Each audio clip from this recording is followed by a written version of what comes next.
Good morning. Welcome to the UU Church of the South Hills, also known as Sunnyhill. We're delighted that you could join us for this service. Our mission at Sunnyhill is to create a more just and compassionate community within and beyond our walls. My name is Rebecca Senaway, filling in for Maddie, and I serve as a worship associate for this congregation. If you're a newcomer or a visitor to our congregation, please go to sunnyhill.org and click on the button that says New to Sunnyhill to receive more information about our congregation and to receive our weekly email newsletter. If you're joining us online today, please say hello or good morning in the comments on Facebook or YouTube. We'd like to hear from you and extend a welcome to you as well. A gentle reminder to everyone to please silence your cell phones so we can enjoy this service this morning without any ringing or buzzing. Today's Music of the Season service celebrates holiday music and will include performances by a wide variety of Sunnyhill's members and friends, including our choir and many others. Our opening words were written by Donna Morrison Reed. Fill your heart like a vessel with the spirit of the season. Take the time to let your vision clear and your concern deepen. Allow your heart to overflow with all the authentic gifts that this season has to offer. The blessings and the wealth of this season can overflow from each of our hearts if we take the time to fill our hearts first. We are a world of materially rich people who are spiritually impoverished by our very wealth. The signs of that impoverishment are all around us. They push and shove to get our attention, especially at this time of year. But let us stop the rush and allow the spirit of the season to enter our being. Let us clear our vision and deepen our concern.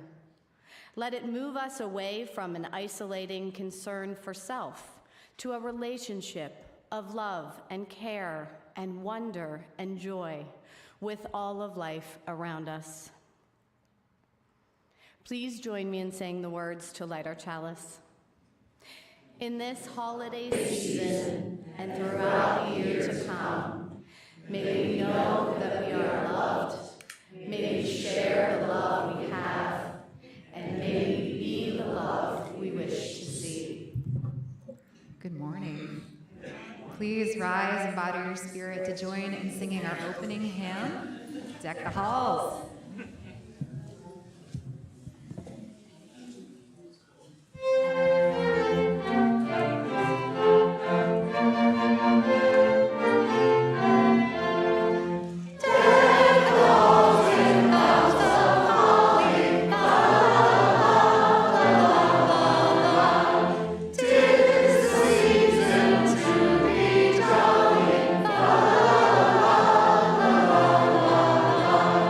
Deck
When I was growing up, each year, just after Thanksgiving, our house was temporarily transformed into a Christmas cookie assembly line. We made hundreds of cutout cookies, each one frosted and carefully decorated. I remember getting special satisfaction out of frosting the wreath-shaped cookies and putting a nice little red bow on each one. We made all of these cookies and tons of other goodies to feed the hordes at my family's annual open house, an event that we hosted each year around Christmas at the parsonage where we lived. All the members of the church were invited to attend, and most did so. At one of the churches, there was this family who were always the first to arrive and the last to leave. In fact, they would arrive right at the moment when it was scheduled to begin and would not depart until the very moment it was scheduled to end. We wondered sometimes if they didn't quite understand the concept of a drop-in event, that they thought they were supposed to be there for every minute of this important celebration. They were what I would call country people. What they may have lacked in sophistication and worldliness, this family made up for in earnestness and in always showing up for every Sunday service and every church event, every volunteer opportunity, pretty much everything sponsored by the church. I think they understood that church and the holidays are only meaningful if we do show up for the things that truly matter. We each have a choice to make. We can choose to sleepwalk through the holidays lost in a haze of mindless consumption, or we can choose to be emotionally and spiritually present to our own lives and to the lives of those around us. My hope for this holiday season is that we will choose to show up from start to finish as we can, to do our part, to be there for ourselves and others, and to let the music of this season awaken us to what is around us and the possibilities of what might be.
One of my favorite parts of the Christmas story, as it's told in the Gospel of Luke, comes in the midst of this intoxicating rush of angels and shepherds and heavenly choirs and animals at the manger and the birth of Jesus, not to mention the song of Mary that I preached about last week, along with the songs of Elizabeth and Zechariah and Simeon. And right in the middle of all this truly incredible stuff, this one little verse stands out. It's Luke chapter 2, verse 19. But Mary kept all these things and pondered them in her heart. Mary kept all these things and pondered them in her heart. In other words, she held all the questions and puzzlements that she must have been experiencing close to her heart, so that the meaning of all that had happened might be made clear over time, so that in her own time and in her own way, she might come to an understanding of these events that must have felt confusing and overwhelming to her. I'm reminded of this quote from Rilke: "Be patient toward all that is unsolved in your heart, and try to love the questions themselves, like locked rooms and like books that are written in a very foreign tongue." As Mary kept all these things and pondered them in her heart, she was learning to love the questions themselves, to sit with the tension that always exists between the known and the unknown, between the present and the future, between the profane surface and the sacred depths. Richard Rohr, a priest and author, writes, "As a culture, it seems we are deeply afraid of silence. The running from silence is undoubtedly running from our soul, from ourselves, from the truth, and from freedom. One of the beginnings of freedom is to stop thinking and just look, which is the literal meaning of the word contemplata in Latin, or just be. Give yourself permission to get out of your head, to let go of your sacred explanations and theological certitudes that too often make personal listening, waiting, and seeking a non-need." Rohr goes on, "My single biggest disappointment in serving as a priest for 44 years is the lack of spiritual curiosity among the vast majority of supposedly religious people. They too often settle for glib answers that make silent awe and pregnant questioning unnecessary, which is the very birth of the authentic religious spirit. Imagine what our lives might be like if we actually did make room for silent awe and pregnant questioning, especially during this time of year when we go breathlessly, it seems, from one noisy thing to another.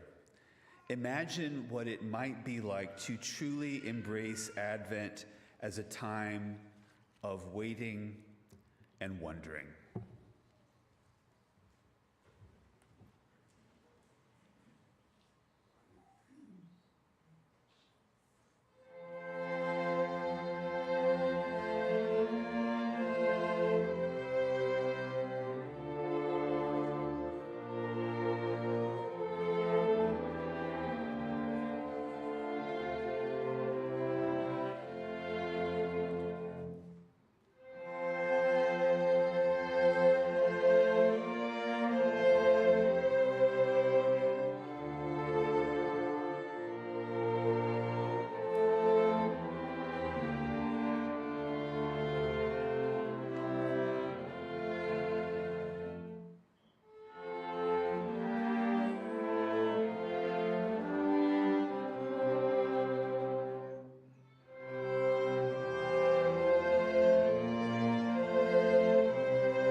Share the Plate beneficiary for the month of December is the Women's Center and Shelter of Greater Pittsburgh, whose mission is to meet the individual and evolving needs of those affected by domestic violence by investing in the growth of our clients, deepening community engagement, and amplifying the voices of all survivors. You can make a gift online on our website or by text at 412-324-3130. We'll be passing our offering baskets for cash and checks in just a moment. If you're writing a check, please make it out to UUCSH and put Share the Plate in the memo line. Thank you so much for your generosity.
Each week in our service, we share joys and sorrows that have been submitted by members of the congregation. After each joy or sorrow that I share, please respond by saying, "We hold you in our hearts." I have an unfortunate trio of people who have fallen in the past week. The first one, Susan Richmond, fell and broke her ankle in 2 places. She will need surgery to stabilize her ankle. To Susan, we hold you in our hearts. Another Sue Fiedelman, had a fall and also broke her ankle this week. To Sue, we hold you in our hearts. A sorrow submitted by Melissa Cashlin. My mom, Jean Lewin, 87-year-old Sunnyhill member, fell and broke her hip on Monday. She's recovering at St. Clair Hospital and will go back to Friendship Village for rehab after discharge. To Jean and her family, we hold you in our hearts. A joy submitted by Shanti Kochar. Moved in with my mom full-time, and now I can begin to feel ready to prepare for life after high school. To Shanti, we hold you in our hearts. As we sing our musical meditation, we invite anyone who feels moved to do so to come forward, light a candle, place it in the sand, and then return to your seat.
Please join me in the spirit of meditation or prayer. We pause now to be still in one another's presence, to be still in lives that race in endless circles, to be still in the midst of the holiday merry-go-round, to be still in the madness of too much all around us.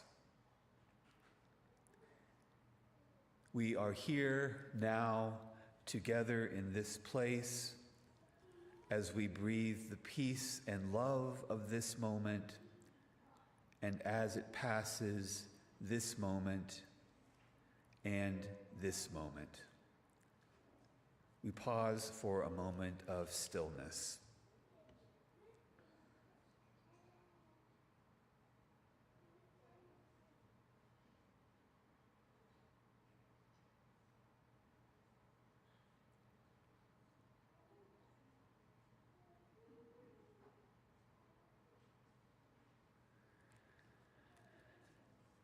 The busyness of this season calls for stillness as dry, parched land calls for water, as lost souls call for guiding stars. May we remember the stillness at the center of that which moves. May we regard with care the light of this moment. May we act with compassion toward all and all else. Amen.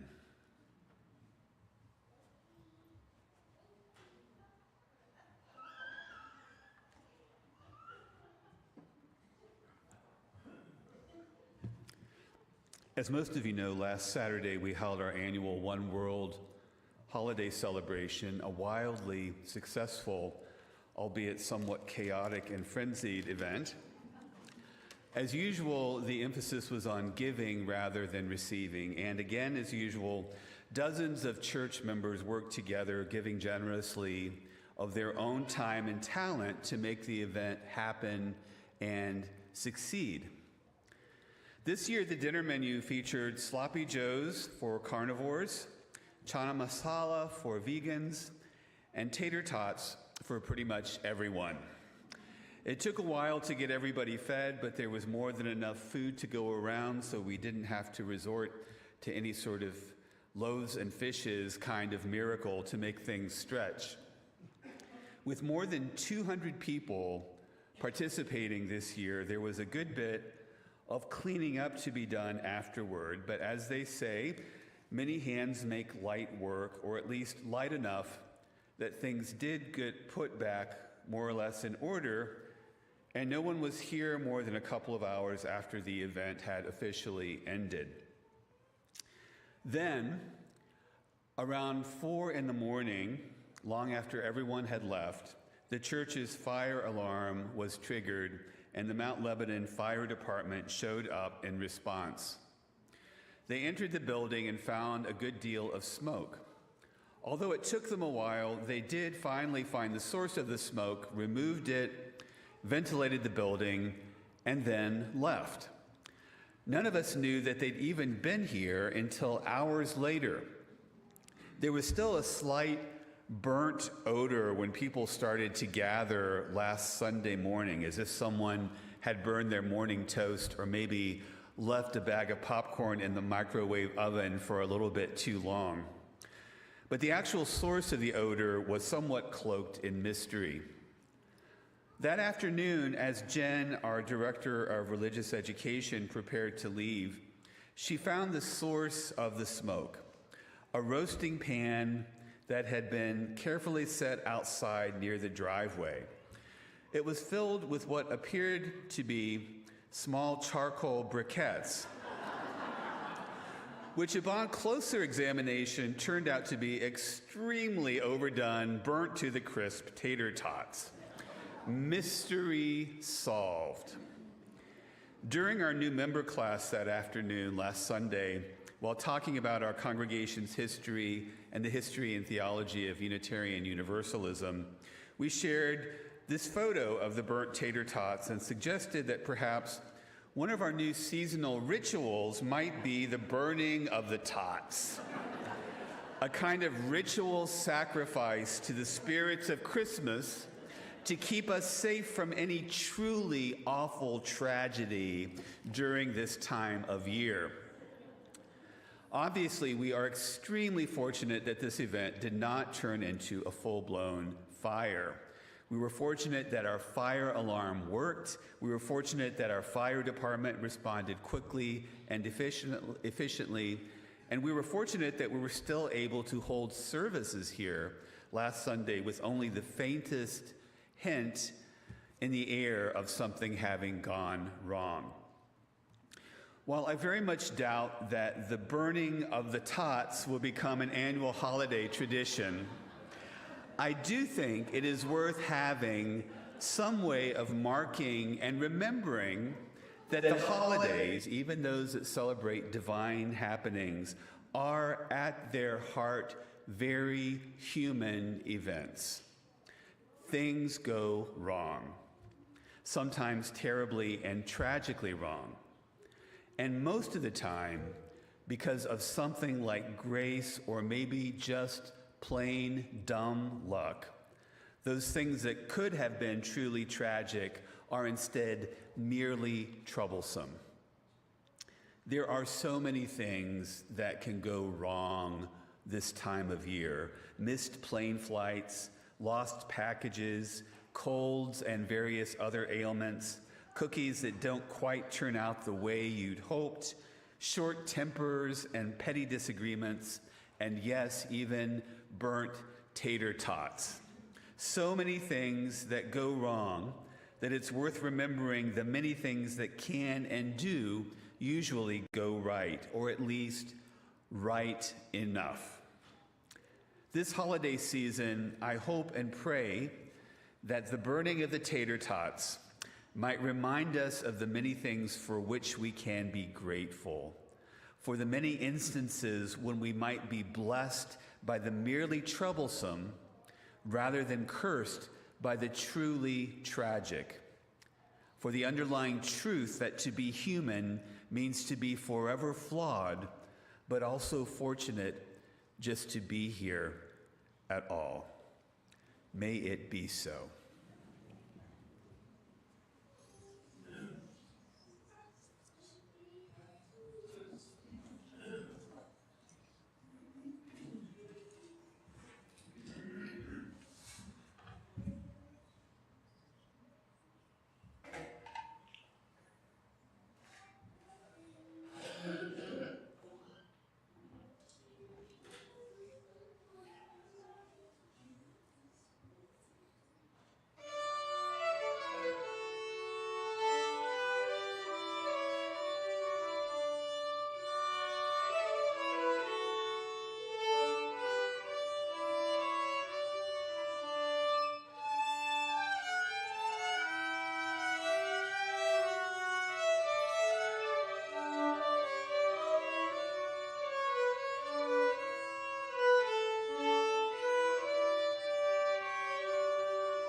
When I was a child, our family followed the same hectic Christmas routine year after year.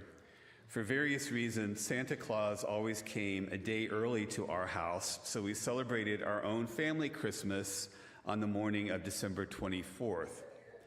Because my father was a minister, we went to Christmas Eve services each and every year, which usually included both an early service and a late candlelight service ending right around midnight. Then early the next morning on Christmas Day, we piled into the car and drove to visit both sets of grandparents in southern Ohio, about a 3-hour drive from where we lived in the north central part of the state. We spent the morning and early afternoon with my paternal grandparents, Grandma and Grandpa McGaw, in Stockdale, Ohio, and we spent the evening with my maternal grandparents, Grandma and Grandpa Thompson, in nearby Waverly. There was a huge contrast between these two holiday celebrations. My father had just one sibling, a brother, and both of our families were relatively small, so there would be at most 10 people at these get-togethers, which included a big Christmas dinner around lunchtime. My mother, on the other hand, had 5 brothers, each of whom had relatively large families, so there were often 50 or more people present for this suppertime Christmas celebration, which was a boisterous, somewhat chaotic event. In between these two family gatherings, we would make one additional stop at the home of Aunt Bird and Uncle Richard. Bird was my mother's aunt, the sister of my Grandpa Thompson. She and her husband Richard had a standing invitation to participate in the big Thompson family Christmas get-together, but as far as I know, they never attended. They were, I suppose, what some people might call backward country people, though truth be told, we were, of course, all country people. But Bird and Richard wouldn't have been comfortable in a big crowd and preferred to do things on their own. Richard, who had such a thick Appalachian accent that it sounded like he was talking with a mouthful of marbles, worked as a maintenance person for the highway patrol and always had a really bad joke to share with us. Aunt Bird was a warm person, but not a chatterbox by any means. She gave huge bear hugs with a lot of back patting involved. And her house, which was small and always dimly lit, smelled a bit like stale sweat and soup beans and musty old furniture. Aunt Bird always anticipated our visits and bought us small gifts from the local dime store. As I recall, I would usually get something like a pair of socks or a monogrammed handkerchief, and my sister would get a set of hairbrushes or ribbons, just small things that you might find in the gift aisle of any drugstore or five and dime in those days. As a very young child, I wondered why we always stopped to see Aunt Bird and Uncle Richard. The conversation seemed a little forced and stilted. I never really knew them very well, and it was not immediately clear to me whether our company meant much to them or not. But as the years went by, I started to recognize that our visits probably did mean something. That in fact, Aunt Bird looked forward to our being there, that she took care in her own small way to make sure that we felt welcomed, and she always had at least some small thing to share with us. And as I became older, it became clearer to me that these visits were an important part of what it meant to be a family. Although they never lasted more than 30 or 40 minutes, these visits taught me a lesson about what it means to be related to other people. Taught me that this is what families do. They spend time with one another. They take a few minutes to exchange gifts and pleasantries, to show through small thoughts and actions that we are connected, that none of us is alone, that the bonds of kinship mean something real and tangible.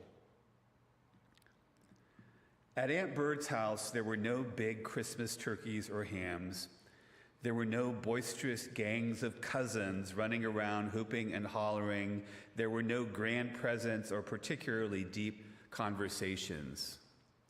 There was just us, sitting in one another's presence, sharing in the simplest way imaginable the sense of connection that exists in and among family members. The sense that for reasons we might not entirely understand, we mean something to each other. In the midst of the busyness of this holiday season, I suggest we all take some time to ponder and experience the mystery of human connection. Take some time to visit those who may not have anyone else to visit them this time of year. Take some time to do the things that make us family, that make us human. Sometimes the most important gifts have less to do with noise and glitter and more to do with simply being in one another's presence.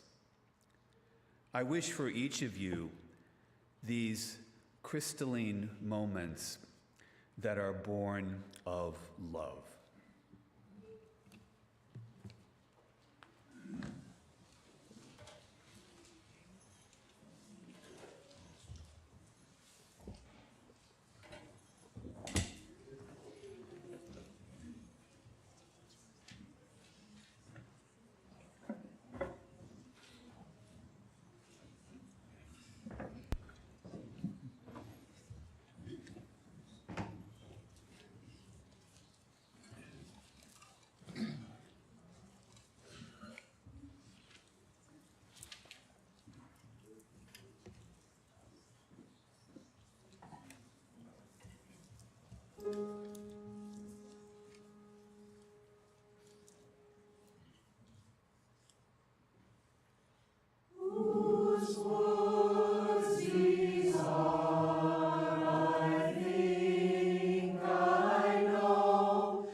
This reading was written by Kendall Gibbons. One of the great things about Christmas is that it is a sturdy holiday. Christmas doesn't wimp out when times are hard. It comes anyway, even if there are hardly any presents, even when there isn't much food to make a feast with, even if you're sad, even if the world around you is at war, even if you are living in fear and danger and oppression, Christmas still comes. And when it comes, Christmas is subversive. Christmas, with its story of an unwed mother and a doubtful father, with its legend of a helpless baby born in a stable who is worshipped by some of the wisest, richest men in the world, with its tale of the child pursued by the deadly wrath of kings who escaped as a refugee to a foreign land far from home. Christmas, with its ancient, enduring summons of peace on earth, goodwill to all people everywhere. You can't stop a day like that with a little hardship or greed or injustice. It will show up anyway, shining the light of a midnight star into the darkest places of our collective lives. Do not underestimate the power of the manger and the hope it holds. The Christmas song of the angels is not as innocent as it sounds. It has turned the world upside down before now. It still can.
Please join me in saying the words to extinguish our chalice.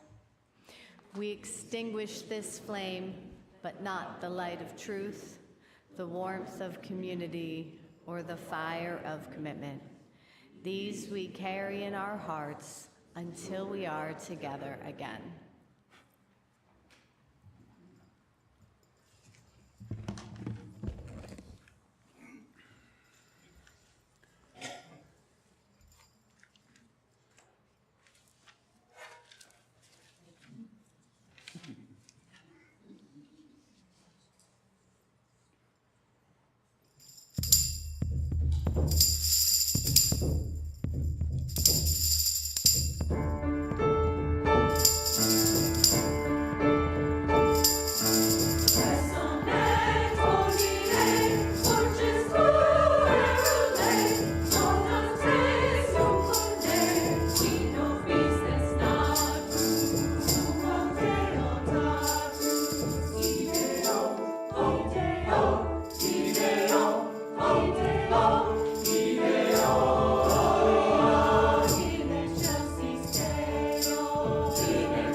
All the world rejoices.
As our string players come up once again to play us out, I want to thank everyone who has participated musically in today's service, choir, and everyone else. It was beautiful music. Please join me in thanking them.